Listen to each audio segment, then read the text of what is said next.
Winterfell had never felt colder, not because of the snow thick on the ramparts or the icy wind slicing through the courtyard, but because something in Sansa Stark had frozen the day they slit Peter Baelish's throat. Tyrion Lannister had watched it all, not from the hall, not among the lords of the north, but from a quiet corner above the great hall, where shadows gave him safety and distance gave him clarity. He had known Baelish's days were numbered the moment Sansa summoned Arya back home. But he never expected her to be the one to kill him with words so precise, so sharpened, it made a blade unnecessary. The sentence was justice, the execution personal. Tyrion had admired it at first. But as he stood on the balcony of his guest chamber weeks later, looking out over the frozen lands of the north, a different feeling settled in his chest, a hollow sort of caution. That version of Sansa, the one who turned on Baelish without blinking, hadn't just played the game well. She learned it. She absorbed it. And that scared him. They hadn't spoken much since the death. A few formal words in council meetings, a nod at mealtime, a shared glance during Lord Glover's endless rants about grain supplies. But the warmth they had once found in each other, brief though it was, back when they were bound by unwanted marriage and shared humiliation, was gone. Now she wore her silence like armor. And Tyrion? He found himself calculating every word around her, something he only did around people who knew how to twist them. That morning, he found her alone in the godswood, cloaked in dark grey fur, her back to the weirwood tree. Her breath steamed in the cold, and her face looked pale under the soft red leaves above. "You didn't come to the meeting," she said, without turning. "I figured there was nothing I could offer about turnip supplies that Ser Davos couldn't say better," Tyrion replied, stepping carefully onto the frost-slick grass. She didn't smile. "They're blaming Arya for the execution, whispering about how I let my sister become an assassin, like it was a mistake. And what do you think?" Now she turned. Her blue eyes were sharp, not angry, not sad, just aware. "I think Peter Baelish got what he deserved," she said. "And I think men like him taught girls like me that softness is a weakness." Tyrion felt that deep, and he didn't know how to answer it, not with a clever joke or a wise quote from some dusty book. "You were never soft, Sansa, just kind. Kindness got my father killed," she said. "Kindness got me beaten in King's Landing. Kindness made me trust people I should have burned." She stepped closer, the snow crunching beneath her boots. "I trusted you once," she added. "And you left." Tyrion winced. "I was escaping Cersei's madness. I didn't know if you'd ever forgive me for being a Lannister." "I don't know if I have," she whispered. "But you were one of the few people who didn't treat me like a pawn. You didn't touch me. You didn't manipulate me. You didn't lie to me. That matters." "But not enough?" he asked quietly. She didn't answer. That was the worst part, not knowing where they stood anymore. Once they were both victims of others' games. Now Sansa wasn't a victim. She was a player, a damn good one. And Tyrion, he wasn't sure if that meant he was still on her side, or just her next piece to move. As she turned to leave, she paused and said, "Peter Baelish died whispering lies, with blood pouring from his throat. But his real crime wasn't what he did. It was what he taught us. Me, you, Jon, all of us." She looked over her shoulder, her voice like wind over ice. "He taught us that no one can be trusted. Not fully, not even each other." Tyrion stood there long after she left. The godswood was silent again, but the air was heavier. And in his gut he felt it. Littlefinger may have died. But he didn't lose. Not really. The days grew shorter, and the sun barely touched Winterfell's towers before sinking behind grey clouds. Snow came harder now, burying the walkways and making even the ravenry seem distant and cold. Tyrion stayed longer in the castle's wine cellar than he should have. Not for the wine, though that helped, but for the solitude. Somewhere between the second and third bottle, he began to think of King's Landing. And Shae, and Tywin, and Sansa, everything he'd left behind still followed him like a shadow. Winterfell wasn't home. It wasn't warm, but neither was he. Not anymore. Sansa, meanwhile, had grown into her title, Lady of Winterfell, but there was a frost to her now, the kind that never melted. She had the loyalty of the North, the fear of her enemies, and the quiet admiration of her bannermen, but none of it made her softer. Tyrion noticed it in the way she dismissed Robin Arryn's letter, crumpling it without reading more than 2 lines, or how she coldly ignored Gendry's pleas to send more help to the Riverlands. She wasn't cruel, just calculated, just like Littlefinger. That night, they crossed paths again, this time in the old library. Sansa was standing near the hearth, leafing through a book with her fingers tracing the torn pages. Tyrion hesitated in the doorway, considering turning back. But then she looked up and their eyes met. "Looking for secrets?" he asked softly, stepping inside. "Looking for something that doesn't end in betrayal," she replied. "So far, nothing." He chuckled, but there was no amusement in it. "Just pain wrapped in habit. I remember when we used to whisper in corners. Like co-conspirators," Tyrion said, grabbing a dusty bottle from the shelf and pouring himself a glass of something older than both of them.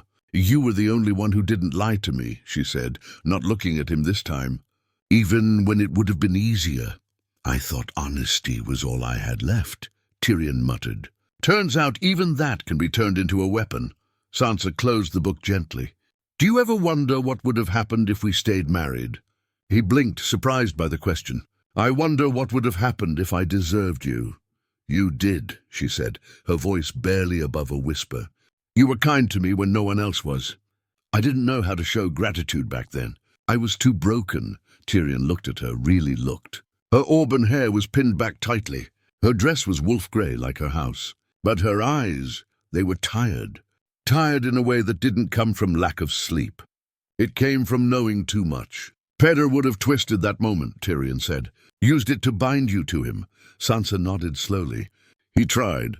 With every look, every whisper, every staged rescue. But he made one mistake." "What was that?" "He thought love was a weakness," she said. "But real love? It's clarity. And he never had it. Not for my mother. Not for me." Tyrion sipped his drink and let the silence stretch. He wanted to believe she was finding herself, that killing Baelish had freed her. But something in her tone told him the opposite. "He left a part of himself in you, didn't he?" Tyrion asked carefully. Sansa didn't flinch. "Yes, the part that sees danger in every compliment. That questions every alliance. That prepares a backup plan for every truth I'm told. Is that a bad thing?" She looked up. "It's a lonely thing." And for a brief second, the walls between them cracked. Tyrion stepped closer, holding her gaze. There was something raw in that moment. No throne, no war, no games. Just 2 survivors of someone else's schemes, trying to find peace in a world that didn't allow it. But then it passed. She turned away, just slightly, and the air between them cooled again. "Tyrion," she said, "you should be careful. The North tolerates you, but they don't trust Lannisters. They never will." "I don't blame them," he replied. "But I wasn't hoping for trust." "What were you hoping for?" He finished his drink. "A little warmth. From someone who still remembers what it feels like." Sansa didn't respond. She stared into the flames like she was searching for something she'd lost years ago. Tyrion left the room without another word. That night neither of them slept. Outside, the snow fell harder, and the North whispered the name of a man long dead, Littlefinger. But his ghost still lived, not in memory, but in the choices Sansa made, and the walls she built. The next morning, the castle stirred with news that seemed small in the grand scheme of things, but still heavy with weight. A raven had arrived from King's Landing. Queen Daenerys was dead. The message was short, impersonal. It came not from Jon Snow, but from Ser Davos. A war council had been formed. Bran Stark had been named King of the 6 Kingdoms. Winterfell stood alone now, truly independent. The North had its own crown, but peace hadn't brought comfort. Not to Tyrion, and not to Sansa. She read the letter once, then again, her eyes scanning the words with no emotion on her face. Then she folded it, placed it on the long table in the great hall, and walked away. Tyrion caught up with her near the training yard, where Arya was sparring with 2 guards. Snow whipped around them, sharp and thin, carried by wind that cut like steel. "You didn't say anything," he said, falling into step beside her. "Was I supposed to?" she asked. "Your brother, well, cousin, is king now. The war's over. You don't feel anything?" Sansa paused, eyes fixed on Arya, who was disarming a much larger opponent with ease. She answered without looking at Tyrion. Daenerys burned a city to the ground. Then Jon killed her. And Bran, she hesitated, then said it plainly, Bran was always going to be king. He just waited for everyone else to ruin themselves. Tyrion frowned. You don't seem surprised. I'm not. He studied her profile, her pale face framed by red curls that had come loose from her braids. She was beautiful, yes, but she wasn't soft, wasn't delicate. She was ice and steel, and the longer she held on to power, the more Tyrion feared that was all she'd ever be. You used to smile, he said quietly. I used to be someone else. They walked in silence for a moment. Tyrion glanced at her hands, gloved but clenched, always prepared, always waiting for the next move. He realized then that the death of Baelish hadn't freed her. It had replaced him. She had become what she needed to be to survive him. And in doing so, she'd taken part of him with her. I heard Robin Arryn wants to visit, Tyrion said, attempting a lighter subject. Still thinks he'll marry you one day? Sansa's lips twitched. He's delusional, but delusion makes men easy to control. Tyrion chuckled, but there was bitterness in it. You're not even pretending to be kind anymore. I don't need to pretend, she said sharply. The world doesn't reward kindness. It uses it. That was the last lesson Pater taught me. Tyrion stopped walking. You keep talking about him, like he's still whispering in your ear. She turned to face him, the wind catching the ends of her cloak. Her eyes locked onto his, because he is. Not literally, of course, but what he showed me, the way he played people, the way he predicted their greed, their fears, their desires, it's useful. More useful than all the honorable men who died trying to be good. Tyrion's heart sank a little. You don't believe in good anymore. I believe in survival, and power, and loyalty, earned, not given. Even loyalty has a price, Sansa. She narrowed her eyes. So does weakness, and I won't pay it again. He stared at her for a long moment, then said quietly, Is that why you don't trust me? Her voice was soft now, but firm. I trust that you're clever, and that you want what's best for the realm, but you're still a Lannister. And I've seen what happens when I give Lannisters too much faith, he winced. I'm not Cersei. No, she said, her tone colder. You're not Tywin either. That's your curse. Tyrion blinked, hurt flashing in his eyes. You think being like him would make me more useful to you? I think, she said slowly, that men like Tywin and Littlefinger won because they never pretended the game was fair. They didn't need to be loved. They only needed to be feared and respected. And what about you, Sansa? Do you want to be feared? She didn't answer right away.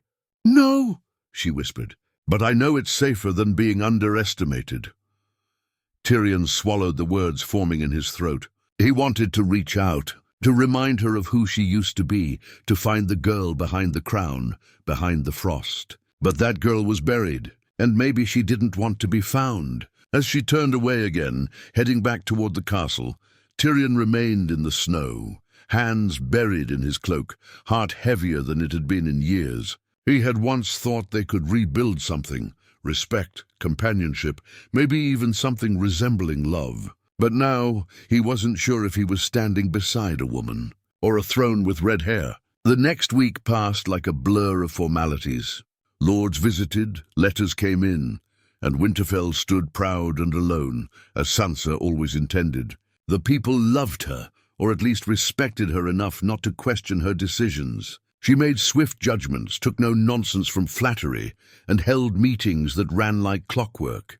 Tyrion noticed that no one challenged her anymore, not because they all agreed, but because no one dared. But strength came at a cost, and Tyrion could see she was paying it alone. The North was at peace now, yet Sansa looked more restless than she had during war. There were no battles to plan, no armies to lead, only politics and silence. It was during one of those silent dinners that things cracked open again. The two of them sat at opposite ends of a long table in the smaller dining hall.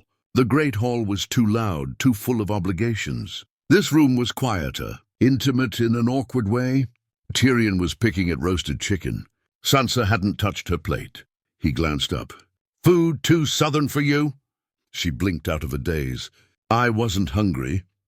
"You're always not hungry," he said, trying to ease her into conversation. "Makes me wonder if you're surviving on air and sharp glances." Sansa gave a faint smile, but it faded before it could warm her face. "I've lost my appetite for most things." Tyrion leaned forward slightly. "Including company?" She met his eyes, and for a moment she didn't wear her crown of control. "Not yours, just everything feels heavy lately." He nodded slowly. "It's strange. When war ends, you expect relief, peace. But sometimes peace is lonelier than war ever was. That's because war gave us purpose," she said. "It made every decision feel urgent. Now we have time to think, and thinking isn't always kind." He studied her carefully. Her words were honest, but she wasn't relaxed. Her shoulders were still too tight, her voice too measured. "You've built something strong here, Sansa," he said. "But you've built it with walls even the people closest to you can't get through." She looked down. "I have to. You know that." "I do," Tyrion admitted. "But I also know this. The harder the walls, the colder the throne. Eventually, the one sitting on it forgets how to feel anything at all." She didn't answer, just stared at her hands resting on the table, the soft leather gloves hiding the scars underneath. Tyrion recognized that silence. It wasn't pride. It was exhaustion. He took a sip of wine and asked softly, "Do you still think of him?" Sansa didn't pretend to misunderstand. "Every day. Does he haunt you?" "No," she said. "He warns me." Tyrion frowned. "He's dead, Sansa, but what he taught me isn't," she replied. "He said, fight every battle in your mind, over and over, so you're never surprised. And I listened. Maybe too much. You're not him." "Sometimes I'm not sure anymore," she admitted. "I used to hate him. Then I killed him. And now I think like him. That's the part I hate the most." Tyrion watched her, heart heavy. "There's still good in you. I've seen it."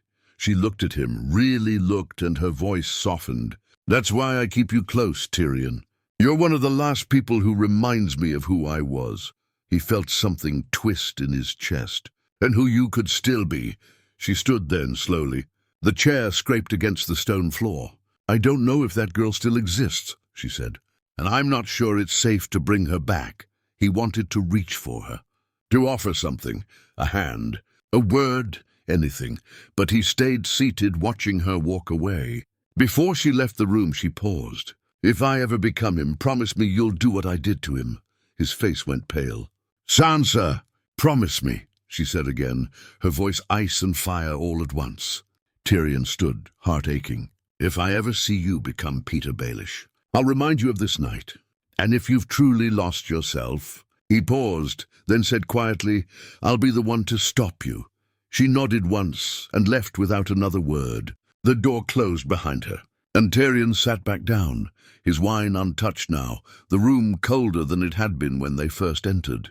He realized then Littlefinger didn't just die. He split something inside them both. Sansa had killed the man, but his ghost lived in her survival, and in Tyrion's fear of what she was becoming. Winter's hold grew tighter as weeks passed. Snow blanketed the courtyard so thick horses struggled to pull carts through it. The days were short, the nights cruel. Winterfell had weathered many winters, but none like this, not with peace hanging over it like a ghost that refused to settle. The north was quiet but not still. There were murmurs from the Vale. Robin Arryn was demanding a northern alliance sealed by marriage. There was discontent from a few mountain clans, uneasy with the idea of a Stark ruling alone without a southern tie. And Tyrion had heard from Davos that tensions in the south were not settled as neatly as Bran had hoped. Even in peace, war lingered in whispers. And yet it wasn't the politics that troubled Tyrion most. It was Sansa. She had grown colder with each passing day. Not outwardly cruel, never that. But something inside her was hardening further, like a river freezing under pressure. He watched her during meetings, her eyes calculating, her words sharp. Her laugh, when it came at all, was short and distant, like she was remembering how to mimic joy. She'd stopped coming to the Godswood. She didn't linger by the fires anymore. She didn't seek conversation unless it was strategy. One evening, Tyrion found her on the battlements, staring out at the falling snow. The wind howled over the towers, pulling at her cloak, but she didn't flinch. "You're always out here lately," he said, approaching carefully. Winter gives clarity, she replied. Everything is sharp in the cold. Or numb, Tyrion said. Sometimes we mistake one for the other. She turned her head slightly, just enough to acknowledge him.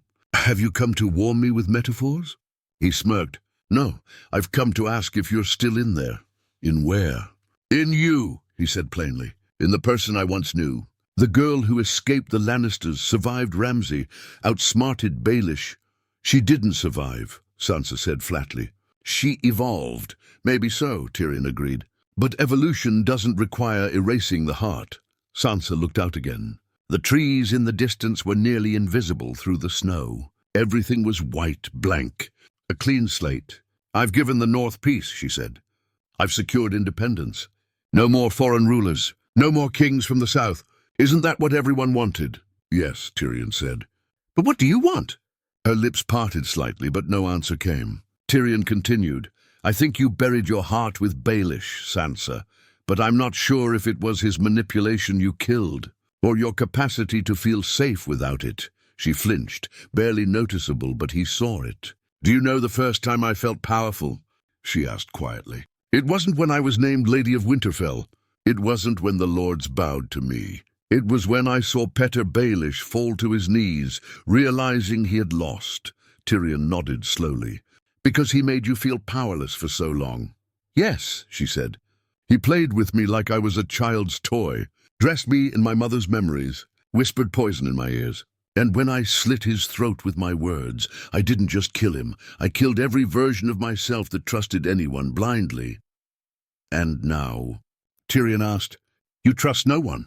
I trust Arya. Sometimes Brienne, Jon, when he's not making decisions for everyone else's honor. And you trust me? He asked, surprised. To a point, she admitted. But even then, I wonder. You're clever, Tyrion. You see what others don't. That makes you dangerous, too. He gave a tired smile. So we're all players now, even the ones who didn't want to be. Sansa looked at him finally, truly looked, and something in her gaze softened, just a little. I didn't want to be this person, she said. But I can't afford to be anyone else. Tyrion stepped closer, his voice low. Then promise me one thing. She raised an eyebrow. Another promise? Yes, he said. Promise me that if the time ever comes, if power begins to consume you, if you start making choices not for the good of the North, but for fear of losing control, promise me you'll let me remind you who you were before it all. Sansa didn't speak right away. Then for the first time in weeks, her voice trembled. And if I don't listen? Tyrion's face was solemn. Then I'll do what you asked. I'll stop you. Sansa looked away again, back toward the snow-covered woods. Then I hope I never give you a reason. They stood in silence again, side by side, wind howling like ghosts between them. And somewhere deep within Sansa, the weight of all she had become pressed harder against the person she used to be. News of unrest reached Winterfell in the form of a bloodied rider. He collapsed in the courtyard before he could dismount, frost clinging to his cloak and crimson blooming through his tunic. Gendry caught him just in time, shouting for Maester Wulken. Sansa arrived seconds later, flanked by guards, her face unreadable. The clans in the east, the man gasped. They've risen, accusing you of cutting deals with the Vale, and plotting to name a southern husband as king of the north. Sansa didn't react outwardly.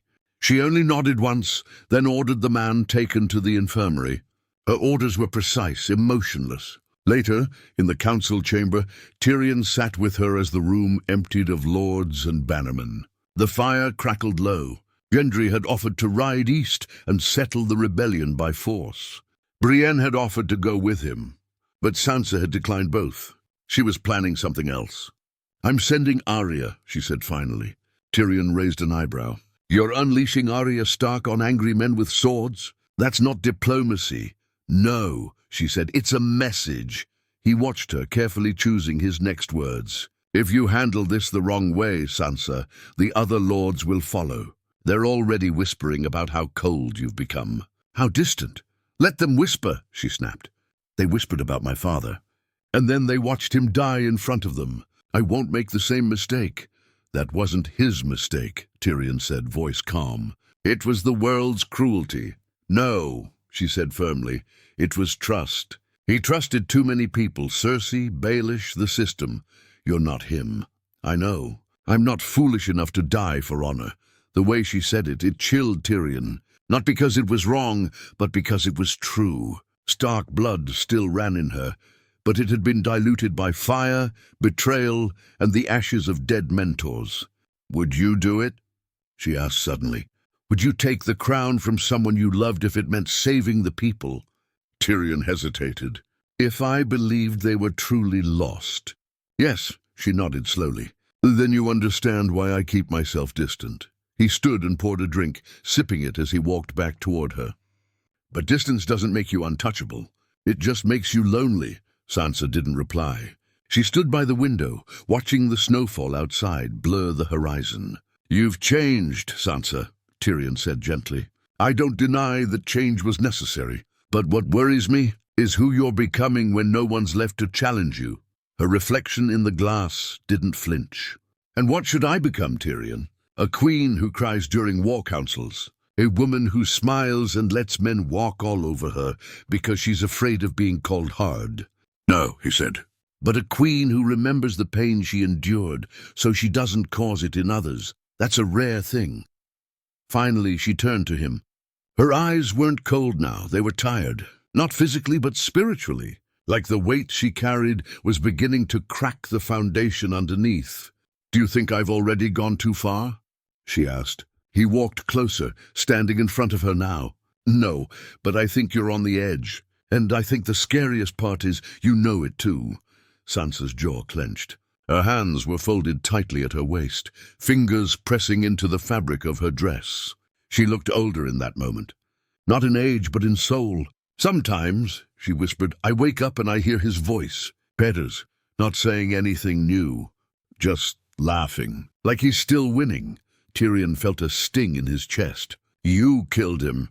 But I didn't kill the part of me he shaped, she said. The part that always plans, always doubts, always suspects. And maybe you shouldn't, he said. That part protects you. But you can't let it rule you. They stood in silence again. The snow outside fell heavier now. Winter was not kind, but neither was power. Tyrion placed his glass down and said quietly, The last time I saw you smile, it was real. And it wasn't because you'd won a battle. It was because you believed for a brief moment that you were safe. Sansa blinked slowly. I don't think I'll ever feel that again, she said. Not truly. Then let me remind you, he said. She didn't respond. But when she turned back to the window, her fingers slowly loosened from the tight grip they'd held. And somewhere deep inside, maybe that was the first crack in the ice. The raven came at dawn, its wings black against the snow-grey sky, bearing news that cracked the quiet stillness of Winterfell like a sword through ice. Arya Stark had disappeared. She'd been dispatched east to deal with the rebelling clans, silent, swift, and deadly, as she always was. But 3 days after her last message, her trail went cold. The scout they'd sent found only a broken blade near a frozen stream and drag marks in the snow. No blood, no body, just silence. Sansa didn't flinch when she read the report. Not in front of the council. Not even when Lord Serwyn slammed his fist on the table and demanded retribution. She dismissed them all with calm authority, voice steady, jaw tight. Only Tyrion saw her hands trembling beneath the table. Later, when the hall was empty and the fire had burned low, he found her standing alone in the crypts beneath the castle. She was facing her father's statue, her back rigid, her breath barely visible in the cold air. She's not dead, Tyrion said softly, stepping beside her. She's not safe either, Sansa replied. I sent her there. I chose to use her. Like a tool. You trusted her to do what no one else could, he said. Because she's capable. And because I didn't want blood on my own hands, Sansa said bitterly. I thought if Arya did it, if she was the sword, I could still pretend I was clean. Tyrion shook his head. You stopped being clean a long time ago. We both did. That's not the sin. The sin is forgetting we ever cared about the stain. She looked up at her father's face, carved in cold stone. The expression was noble, solemn, too noble for the world that had taken his head. Sometimes I wonder, she said, if he'd be proud of me. Tyrion exhaled slowly. He'd be proud you survived. But I think he'd grieve the cost. She didn't speak. Her eyes were fixed, unblinking. You don't have to carry all this alone, you know, Tyrion added gently. Don't I? She asked. Every decision rests on me. Every life, every death. The North is mine to protect. And now Arya may be gone because I forgot what she is. He raised a brow. And what's that? She's not just a weapon, Sansa said. She's my sister.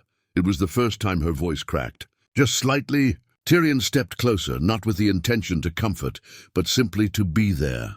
That, he had learned, was sometimes all anyone truly needed. I think, he said, that the version of you who mourns her like this is the version your enemies should fear the most. Not because you're cold, but because you still feel. Sansa looked at him then, and the mask slipped just enough. I'm tired, Tyrion, she whispered. Tired of pretending strength isn't just a mask I wear over fear. He nodded. Then take it off. With me, at least, she hesitated. Then in a moment she might not have allowed herself days ago, she leaned into him, just slightly, her head resting near his shoulder. Not for long. Not as surrender, but as acknowledgement. I don't know how to be both things, she said. Strong and soft. Hard and kind. It feels like I have to choose every day. Tyrion didn't move. He let her stay there, in the cold and silence. You don't have to choose, he said after a while. You just have to remember that power without heart is what destroyed everyone who came before you. Sansa pulled back gently and straightened her cloak. The moment passed, but it lingered in the air between them. I want to believe that, she said. But belief doesn't win wars. No, Tyrion agreed. But it wins loyalty. And one day, you'll need people who follow you not because they fear your name, but because they remember your soul. She looked at him again, and this time, the ice behind her eyes wasn't as thick. Promise me something, she said quietly. Another one? Tyrion smiled. This one's for Arya, she said. If she's alive, we find her. If she's not, we avenge her. Tyrion nodded solemnly. Always. Then for the first time in what felt like forever, Sansa Stark allowed herself to grieve, not loudly, not with sobs, but with the silent tears of someone who'd lost too much and was still afraid to lose more. And Tyrion Lannister stood beside her, no longer as an advisor, but as something closer, a witness to what she had been and what she still could be. They found Arya 5 days later, alive, bruised, frostbitten, and half-starved, but alive. She had escaped an ambush set by rogue clansmen, loyal to an exiled Bolton sympathizer. They had planned to ransom her, then kill her to send a message to the north. But they had underestimated the wolf they tried to cage. Arya didn't just survive, she made sure none of them did. When Sansa saw her again in the Godswood, she didn't say a word at first. Neither did Arya. The two sisters simply stood facing each other, a quiet wind stirring the snow around them. Then, without warning, Sansa stepped forward and hugged her tightly, like she was trying to hold on to something that kept slipping away. Arya stiffened for a second, then returned the embrace. Her voice, low and hoarse, barely reached Sansa's ear. I'm still here. And for the first time in months, something warm cracked through Sansa's armor. That evening, a feast was held. Not in celebration, Sansa wouldn't allow it, but in recognition. The hall filled with music again, though it was more subdued. The Stark banner hung proudly over the hearth, and the people of Winterfell raised their cups to Arya Stark, the blade in the darkness. Tyrion watched it all from the same place he always did, on the edge, where he could observe without being seen. He sipped his wine slowly, not for pleasure, but to ground himself. The weeks had worn him down, not because of war or politics, but because of her. Sansa. He'd seen her teeter on the edge of becoming something cold, something ruthless. But Arya's return had pulled her back, if only a few steps. She found him before the feast ended, pulling him aside into the empty solar overlooking the courtyard. She shut the door softly behind them and said nothing for a while. Tyrion broke the silence. I was beginning to think you'd forgotten about me. I tried, she said with a faint smirk. But your voice is difficult to ignore. He raised a brow. Should I take that as a compliment? It's what's left of one. She walked to the window and looked out, where the fires of Winterfell lit the night. Her voice, when it came again, was gentler. I nearly lost myself. Tyrion approached slowly. But you didn't. I wanted to, she admitted. It's easier, you know, to stop caring. To rule like Baelish would have, every move calculated, every kindness weaponized. You didn't become him. I could have. And maybe I still will, if I'm not careful. She turned to him, her eyes clear but not soft. You were right, she said. Power without heart destroys everything. I saw it in Cersei, in Dany, and I almost let it happen to me. Tyrion studied her. Then don't let it. Choose something else. I don't know what that is yet. Then let me help you find it. Sansa hesitated. And what do you want in return, Tyrion? He stepped closer than he had dared in moons. Nothing. She tilted her head. Lannisters always want something. He smiled, but it was sad. Not this one. Not anymore. She looked into his eyes, long enough to make his breath still. And then, quietly, she said, You were my husband once. I remember. It was the only time I was married and didn't feel owned. Tyrion didn't answer. He simply bowed his head, not out of shame, but reverence. I don't love easily, Sansa said. Not after what I've lived through. But if I ever do again. Tyrion looked up, hopeful, afraid to speak. I'd want it to be someone who saw me when I was broken and didn't try to fix me, just stood beside me until I could stand on my own. And if I told you I've already been doing that, she smiled faintly, then maybe I've already started loving you. Just a little. Tyrion's heart twisted. Not with triumph, but with something more dangerous, hope. She stepped away then, leaving the solar cloak trailing behind her. No kiss, no promises, just a crack in the wall she had built. And it was enough. That night Tyrion didn't drink. He stood on the balcony of his room and watched the snow fall over Winterfell, feeling, for the first time in years, that something real had begun. Not a romance, not a crown, but the long road back to feeling human. And somewhere deep inside, the ghost of Peter Baelish faded into silence. Because though his death had changed them, it hadn't defined them. Not forever.